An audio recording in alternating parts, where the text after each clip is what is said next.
Well, I think it's a little bit too late because it should have been done years ago. Because people came over here from the Caribbean, young, and worked all their life, and then they tell them they don't have any status in this country. So that is wrong. And to be quite honest with you, it's what they're doing now is a little bit far too late. What's your own experience? When did you come here? I came here 1960. I came over here, and after a while, I did work at other jobs, and I joined the army, and I was in the army for 13 and a half years. And that's it. So if somebody had come to you, I mean, you got your papers, didn't you? Yes, I have all my documents. If somebody came to you now and said, prove to me you're British, how does that make you feel? Well, I have my papers. I can show anybody my papers and say, there you are. I have my passport. I have all my documents, and my documents for proof that I'm British, and I have them. So it don't bother me. But other people that came over here and lost the papers, that don't have the savvy to get the documents in order, they're the people that are going to bother. It's an insult, though, isn't it? It's more than an insult. It's degrading, actually, to someone. I mean, to be quite honest, people came over here and worked in the railways, the nurses' home, and the buses, and all such like jobs that other people didn't want to do, the English people didn't want to do. And now they tell them that they don't have any status. That's ridiculous. I came over in 1963. Fortunate for me, my papers are in order. But I sympathize with the people that hasn't got their papers. I also sympathize with the people that cannot find the papers because of the government legislation. So, like he said, it's very unfair. You work here 30 years. Now, there's many people who lost their jobs, don't get no benefit. So I want to know how those people is going to be compensated for the 2 or 3 years that they lost. Somebody could call me on the street anytime and say, have you got your papers? Now, I know that my papers are in order. What I would say is, you prove that I ain't right. You know, after being here 50 years, you prove that I'm not entitled to be here. I don't have to prove anything. I shouldn't have to prove anything. Nothing has reported about it until lately. So how comes it took so long for it to be recognized? I came in 65. I lived in London for about 9 months before I joined the army, right? And I can remember when I first traveled abroad, my sergeant said to me, Moore, do you want to have your passport changed? Because I came on the Jamaican passport. And I thought, well, it's not necessary. I'm in the army. So why should I need my passport changed? Anyway, it's afterward I realized why he was saying that to me. Because when I came back to this country, I have to join a different queue to come through passport. So, you know what I mean? I got my papers now, but I just realized what it's all about, why he was saying that to me then. Has it changed your identity, your sense of who you are and your sense of belonging? No. My sense of belonging will never change. It will never change. I am that I am, who I am, and I'll continue to be that. You know what I mean? I know there's a lot of, you would have called it injustice, especially when you have dark skin. There's a lot of injustice there. We never seem to get the 100% are treated fairly. But, you know what I mean, I don't let that bother me. I just get on with it. I hope and trust that these people who have slaved all their life practically in this country will get a just reward at the end of the day. Whether you have a Jamaica passport or a British passport, it shouldn't really make any difference because you're born British, you're part of the Commonwealth. So this hoo-ha about. I feel there's an underhanded thing, because I remember the statement that James Callaghan made in 1964-65. I was at school then, I remembered it, and it is coming back today. Because one of his things is we and the Europeans have the same culture. So what they're telling us that although you've been British for 400 years, you haven't got the same culture as a British person, which is totally wrong. Yeah, well, one of the things that mystify me is that back in the day when we were required, they asked us to demonstrate our loyalty to the Crown. They brought us over as British subject. Having done so, we did what we were supposed to do to assist, Britain in all its wants and needs. And all of a sudden, they sort of wanted, more or less to disqualify us from being British subjects. We demonstrate our loyalty to them. Why they want to, take that away from us at this stage? We all British subjects, right? We legally, accepted at that stage. All of a sudden, when it's convenient for them to think otherwise, we left in the lurch. It's not fair. All of you are fine though. You've all got your papers. Can you explain why you feel this so personally? Because this is about you as well. Well, because we are all of one race. Of course it will affect us. Of course they're friends and distant relatives who may not have, seen in the same light as we are. Their lives are destroyed.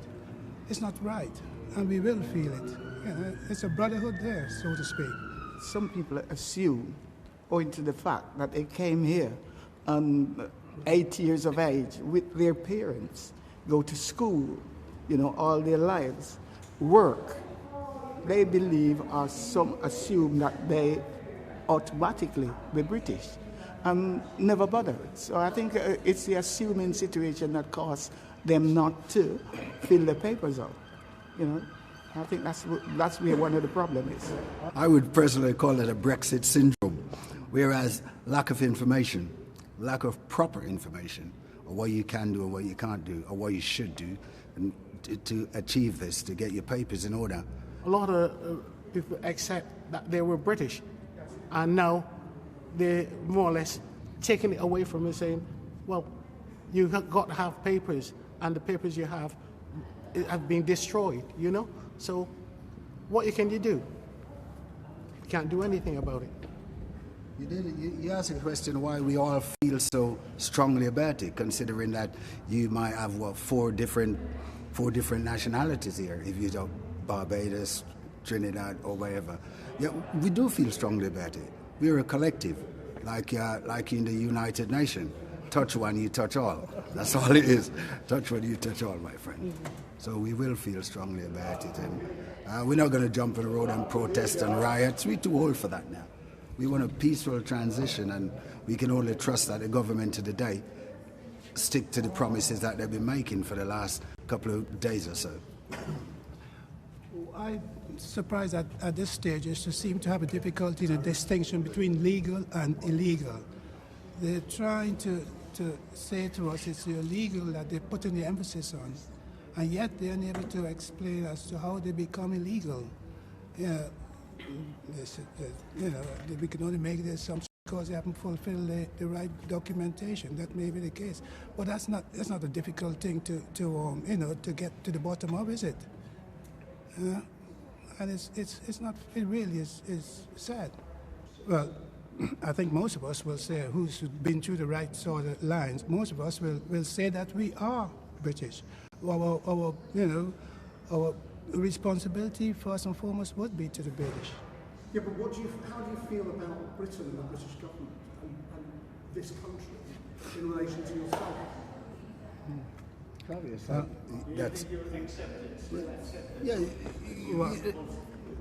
We're in a minority. We're in a minority, and if we do, most of us do feel accepted here. Let's face it, 3 million of us and 85 million of the other people, if they were all bad, we wouldn't be here, would we? It's just a matter of legislation and government mishandling, and not giving the right people the right officers the right information to deal with these problems. That's it. But has this scandal made you feel any differently about the country? No, I would. For this to happen, I said the only thing we can do is say a shame of the country to let this happen. You know what I mean? But as far as I'm concerned, you know what I mean, I'm here over X amount of years, so I got to be accepted to this country and the rules. I think first and foremost, our allegiance, will be to British, because we come and we develop a culture which is pleasant in our eyes. We got nothing against the British as such, but when we treat it correctly, and even so, whatever they say, it's not going to be. It's not going to be just handed in just like that. We really would have to, The allegiance to Britain and the Commonwealth and the royal family. I think most people in England will stick to the same thing. We've had problems before. We've had problems worse than this, and we have overcome that. And one of the things that a lot of people here would be happy to know that of a government who said, look, we will do this and we will do that. We wait with bated breath to see whether they come up with it, but most of us believe that they will. To me, there's an undercurrent going on. There's an undercurrent going on. The European Union, the influx from the Eastern Bloc and stuff like that. There's an undercurrent going on. Like I said, I remember James Callaghan talking about cultures. Remember that, distinctly. So there could be that, apart from the countries getting bankrupt.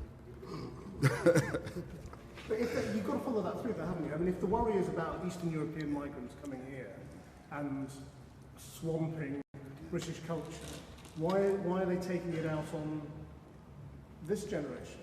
Because we're a scapegoat. We've got the same culture. We made a scapegoat. When the war finished, the British government asked the Caribbean island, come over, help us build England. I came in 1960, do every job under the sun, and in which stage, they want the European to come in. So what they try to do is kick out the blacks, bring in the European, because they haven't got nowhere to come and live. And that's the only thing I think behind it all. That's what you think is Yeah, that's what I think. I think they was trying, probably it backfired, but they was trying to get rid of us and bring the European in so we'll be all white. And that's it. And that's the way I see it. Does it surprise you? Very, very much after coming here and work my butts off in the country. Not right. So it does change the way you feel about Britain? Change the way I feel, but not Britain and its whole, because I live here for 56 years. And I don't think it's changed your allegiance to Britain. It's changed the way you think Britain feels about you. Well, it's not Britain, it's certain people. The government. It's the government what run the country, that's what do it. The British people on the whole is decent people. Of course. It's just legislation that the government is trying to appease another minority group that think off the grid, really. And it's sad, but we will overcome that. We've been through worse. The political side of things, we can't deal with here, and we can't handle it here. I came to Britain from tiny little island in St. Vincent. I knew no prejudice of any kind when I left my homeland.